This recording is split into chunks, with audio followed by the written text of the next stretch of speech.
In a time where Jews are the most represented group in reported hate crimes in Canada, learning about the history of the Holocaust is essential.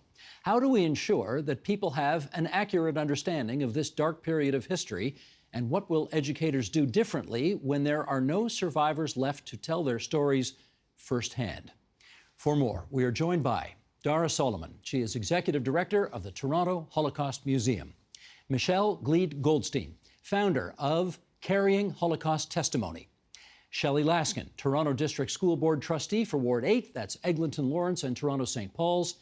And Marilyn Sinclair, founder of Liberation 75. And I want to thank all four of you for joining us here at TVO tonight for an important and timely discussion. And Shelley, I want to start with you because we want to start with our school system. Last year, the Ontario government announced that they wanted to expand mandatory learning about the Holocaust for grade 10 history. That will come into effect next year. Give us some of the background. How did that come to be? Well, back in 2020, we did a motion at the Toronto District School Board for the importance of genocide education. It really is important in our diverse system to speak about the inclusion and have kids learn history, so we frankly learn how to combat hatred in all its forms in our schools. And it started with the grade 6. We were really pleased about that, and we're looking forward to grade 10 as well. How'd you convince the Minister of Education to do it? Well, it wasn't my personal convincing of the Minister of Education. If that was the case, I would have had a long list of what I would have asked of the minister. Okay. But I really think it was a combination of just what was happening in the States at the time. It was a Trump election, and it was a combination of what was happening here, too, as issues of anti-Semitism continued to rise. Dara, grade 6, learning about genocide. How much detail can you get into? So we introduced the Holocaust in age-appropriate ways, and really in grade 6, we're introducing who Jews are as Canadians, and how did Canada respond to the Holocaust during that time, and how did the survivors who ended up building their lives in Canada contribute to Canadian society. So we really don't go into the detail of the genocide. It's really who Jews are, anti-Semitism in Canada during that time in the 1930s, but we don't go into great detail about concentration camps. It's more about separation from family and introducing it in ways that make sense for a 10, 11-year-old. Which raises the question for Marilyn, how young is too young to start learning about this? We like grade 6, although there are many organizations that will teach about the Holocaust in younger grades, particularly in the United States and a couple of the states. But they do it in very sensitive ways.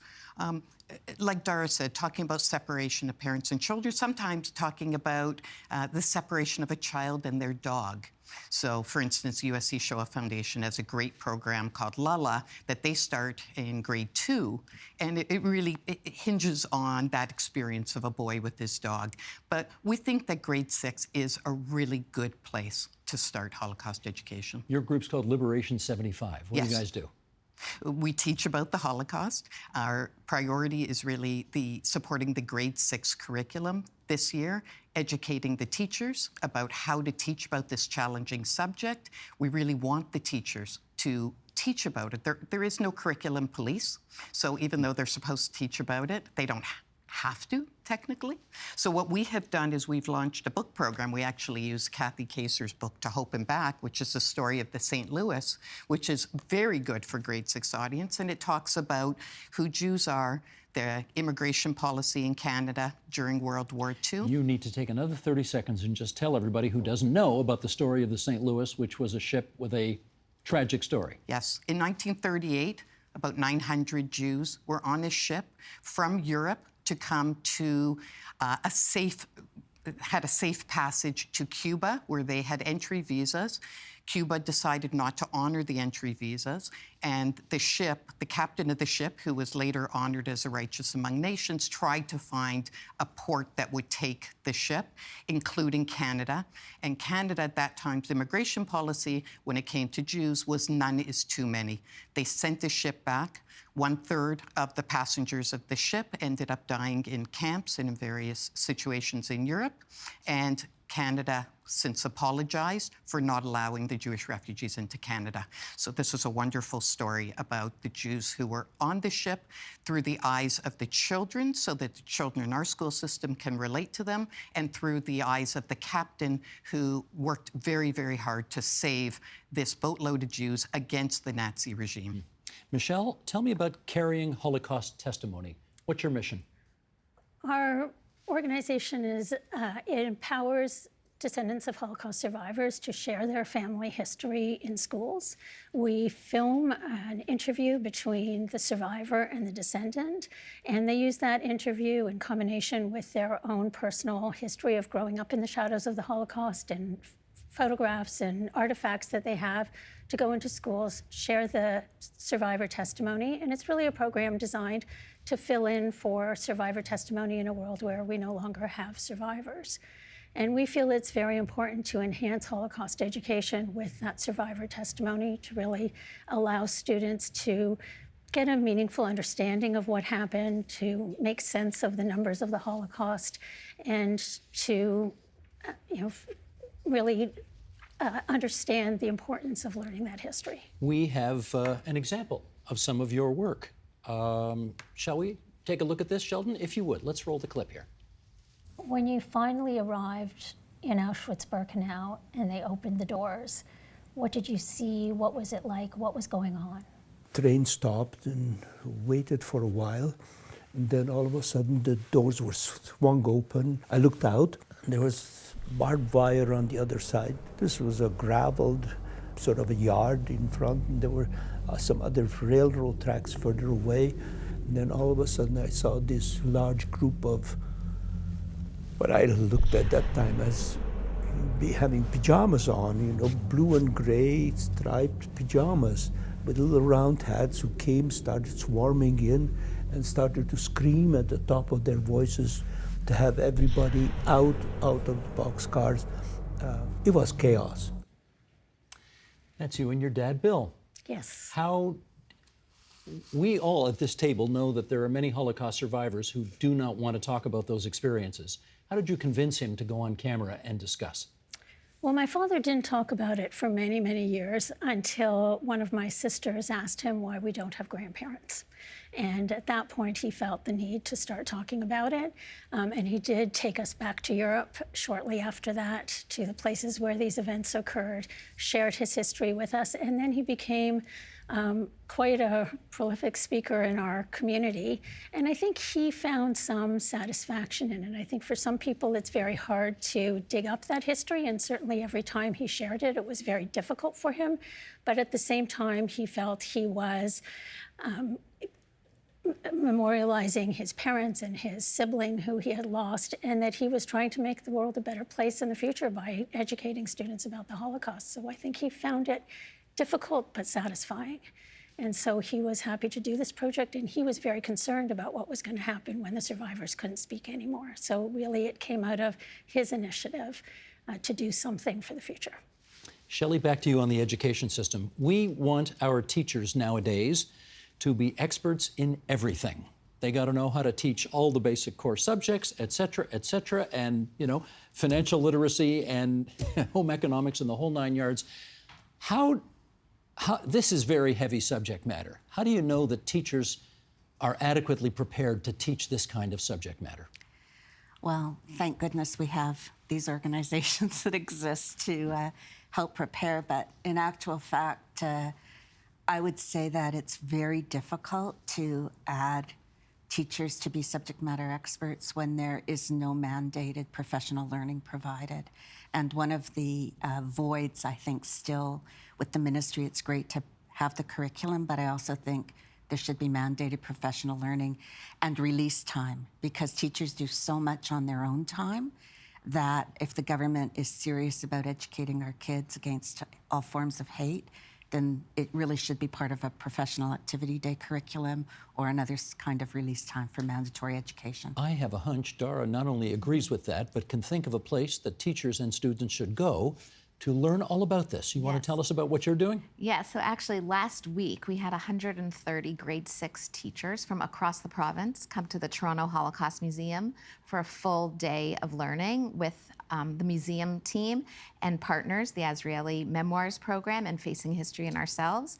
And these teachers came as far away as Thunder Bay and Moosonee, and release time was given and covered, which made, the incentive was there to come. And they not only learned about the Holocaust, a deep dive into the Holocaust, but really learned about who Jews are as people and as Canadians, which is essential to this learning at grade 6.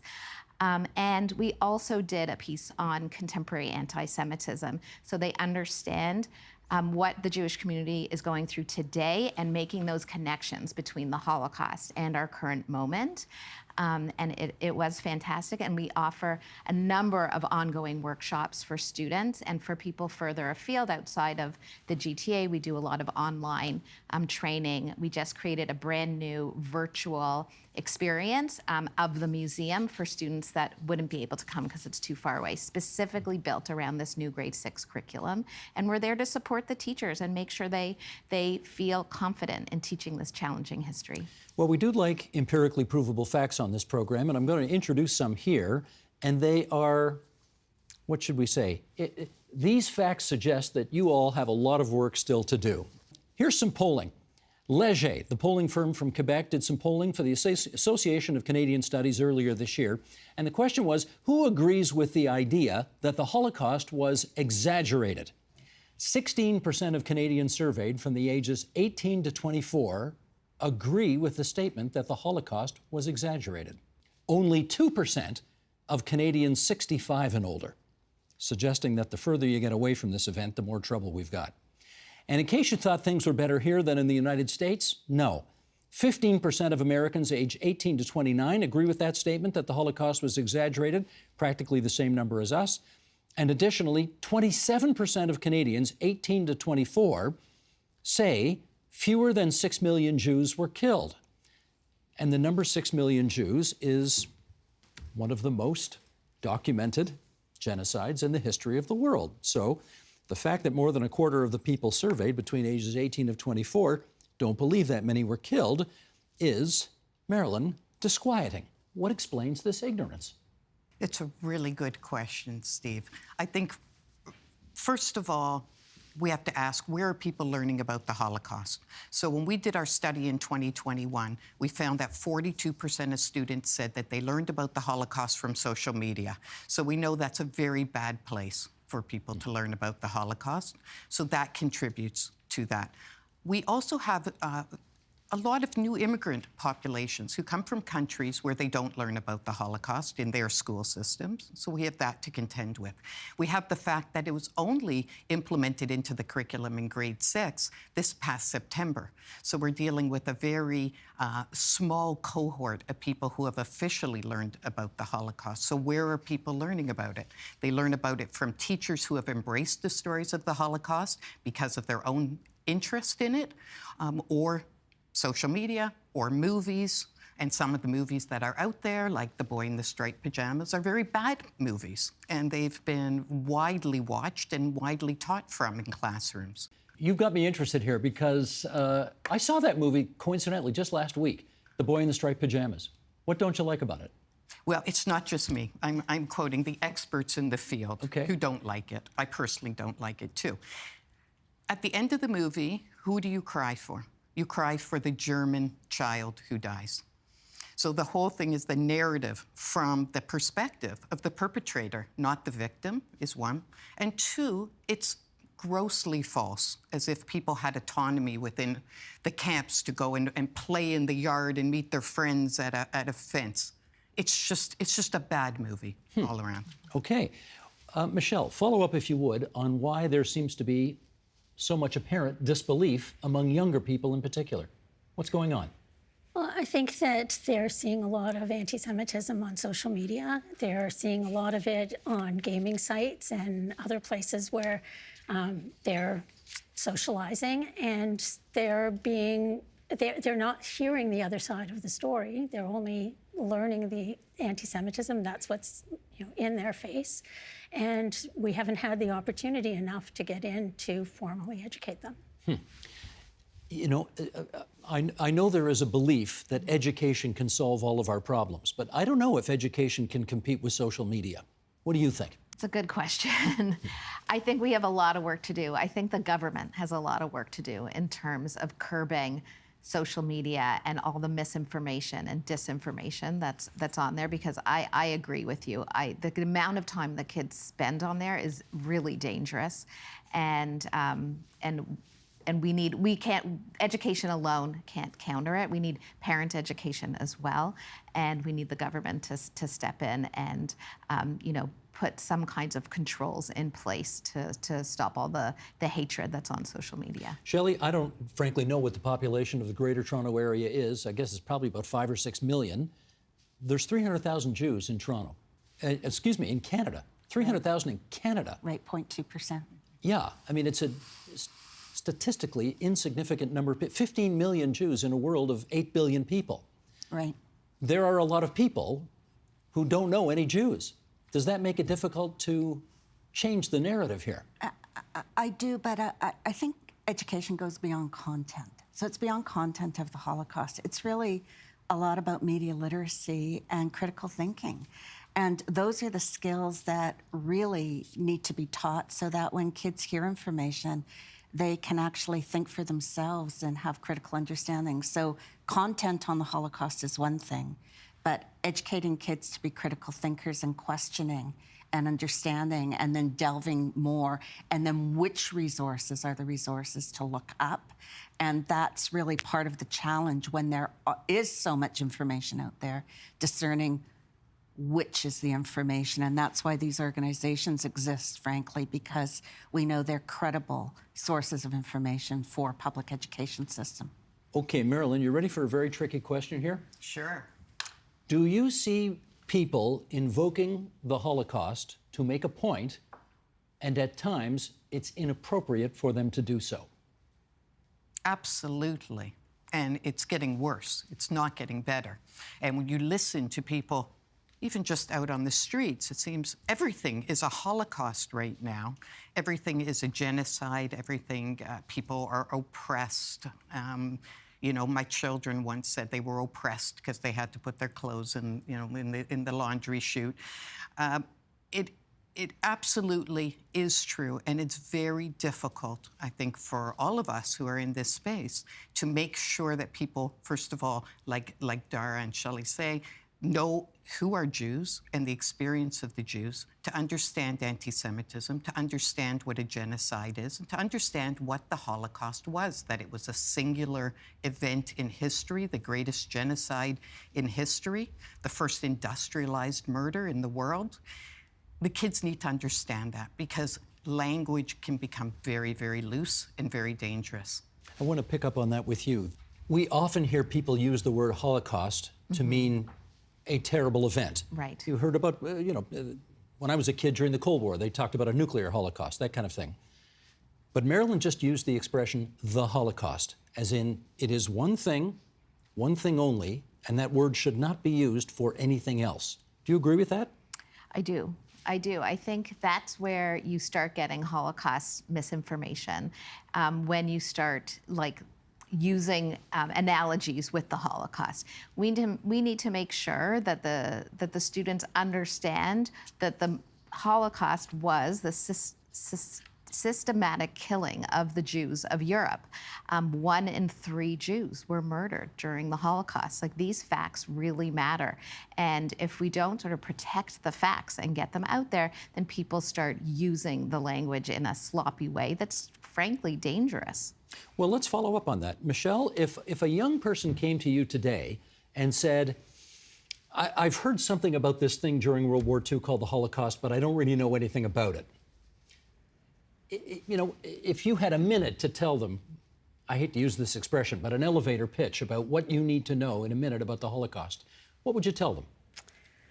I would tell them that the Holocaust, as Dara just said, was the systematic killing of the Jews and other targeted groups between 1939 and 1945, but also that the Holocaust didn't happen by accident, that it was an event that happened because people and groups and governments made choices or ignored choices that needed to be made and allowed this to happen, and that it is important for them to learn this history to make sure that those kinds of things don't happen again, that we hold ourselves, our organizations, and our governments accountable to fight against prejudice, discrimination, racism. Now, it's interesting. You didn't say anything there about gas chambers or Cyclone B or concentration camps, or those are details you would not put into an initial response? Look, those are facts of the Holocaust that people need to know and understand. But when we talk about the lessons of the Holocaust, the reason to learn it is not specifically to know that there was a gas chamber. I mean, they need to know this history. It's not that they shouldn't, but what they need to take away is what they can use for the future. And I think what they need to take away is that they have a personal responsibility, that this happened because people need to think about the environment they're in, the decisions they're making, the news they're getting. And I think that's what they need to take out of it. Marilyn, she also said it wasn't just Jews. Who else perished in the Holocaust that we need to know about?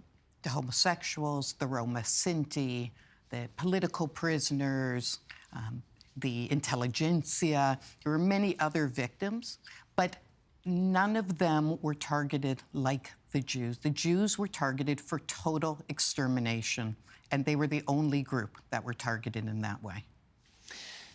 There is a lot of information you can find out online, Dara, about the Holocaust, and I suspect a ton of it is not accurate. What, I mean, at the risk of as we try to educate people, what are things that people hear about that simply are not true? I think that everything is like a soundbite these days, and it just took three questions to find out like the definition of the Holocaust. But everybody's looking for these quick sound bites. So I think those short memes that go viral that sort of make light of the Holocaust or maybe deny some of the facts of the Holocaust, people are attracted to those because they're short, and history is actually complicated and you need to spend time on it. So I think that's some of the danger, is just the flippant way that the Holocaust is mentioned in the current culture, especially on social media. Shelley, can I follow up with you on that, in as much as, yes, we now have mandated Holocaust education because the Ministry of Education made a decision that there ought to be. But knowing how many opinions there are in the Toronto school system, I can imagine that not everybody is thrilled. Maybe some teachers aren't thrilled about having to learn it. Maybe some parents aren't thrilled that their kids are going to have to learn it. What do you do about that? I think you persevere. I think that there are some facts of history that are worth learning about as they apply to other situations that exist. When we made the first motion, we asked about a genocide curriculum that included the Holocaust, because there are other genocides that should be acknowledged. Canada has acknowledged many other genocides, and other ones coming up later this month in November, the Holodomor, the Armenian genocide. These are important events in our public school system where we have diversity of cultures from around the world, to feel that their stories are acknowledged and the learnings from those stories in terms of making somebody feel that they're the other, othering someone simply because they may not look like you or pray like you or act like you.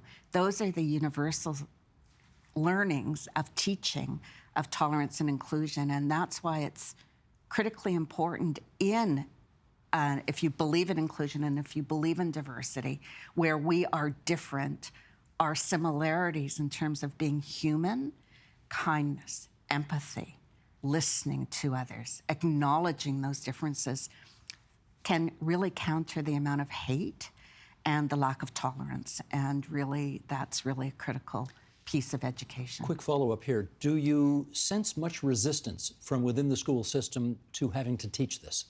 I never had until after October 7th. That's an honest answer. This was, this is beginnings of Holocaust Education Week, and many of our high schools are privileged to invite survivors in and speak at assemblies. And I've been a trustee for many, many, many years. We have done Holocaust education for many, many, many years. This is the first time I ever got pushback on one of those assemblies. Okay, we could do a whole other show on this, but I'm going to make sure we don't today because I want to keep our eye on the prize here. And so we're going to do that right now. Marilyn, what's going to happen? There are still survivors of the Holocaust among us. Yes. But there won't be for long. What happens then? So many organizations, including all of the ones at this table, are building resources based on testimony, which we know is one of the most powerful ways to teach about the Holocaust. We can't replace the survivors. We can try to make the best of it, and we will. And by the way, as Shelley just said, there are still survivors who are willing to come and speak and who are excellent speakers, but their numbers are tragically dwindling. And we are going to, I know Liberation 75, work with organizations from around the world and around the country and our city to be able to provide testimonies in different ways. So for instance, Dimensions in Testimony, which is a hologram-like way of teaching. What Michelle is doing is she is using testimonies without having to have the actual survivors. There are so many innovative ways, and the experience at the Toronto Holocaust Museum, where you can hear all kinds of survivors through their testimonies, is very, very powerful. And books that talk about experiences of people who have survived the Holocaust, or in some cases didn't survive the Holocaust. Those are the tools that we're all going to be using. I remember when you guys had your opening day, and Premier Ford was there with a number of his cabinet ministers. There were many federal and municipal politicians there as well. And I remember the look on the Premier's face when he saw some of the holographic testimony that is at your museum.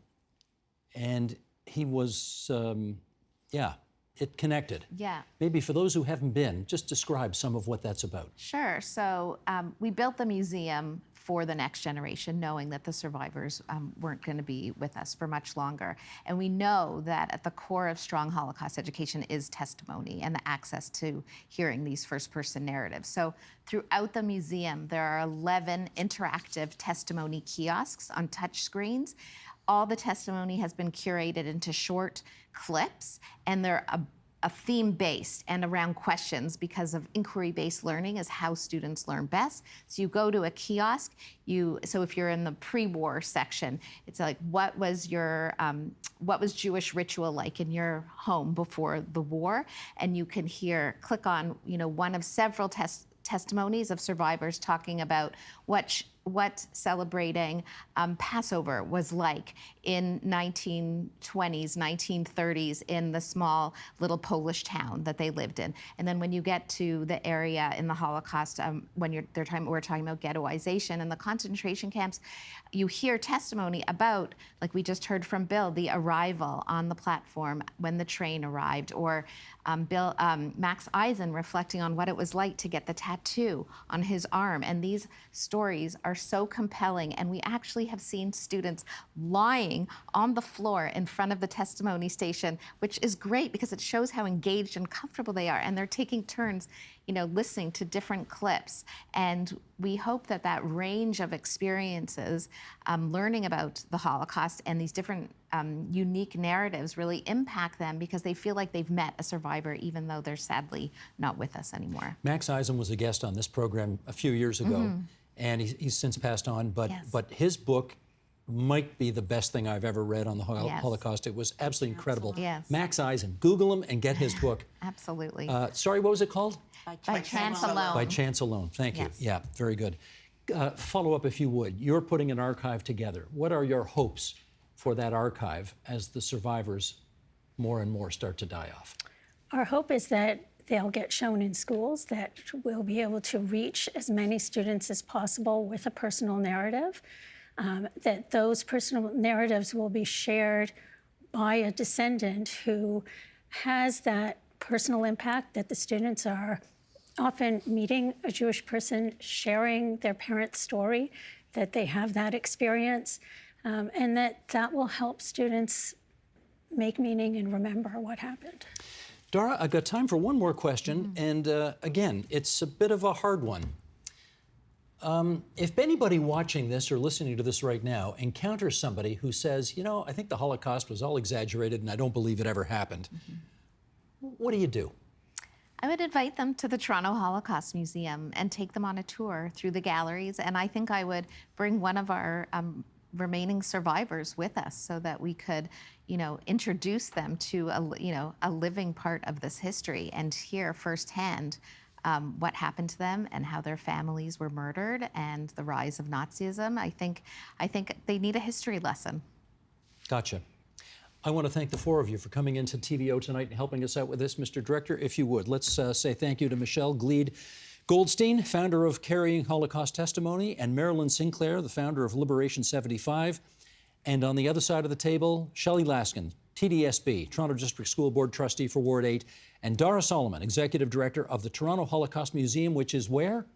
The museum is located at 4588 Bathurst Street in North York, just Bathurst and Shepherd. Gotcha. Thanks so much, everybody. Thank you. Thank you, Steve.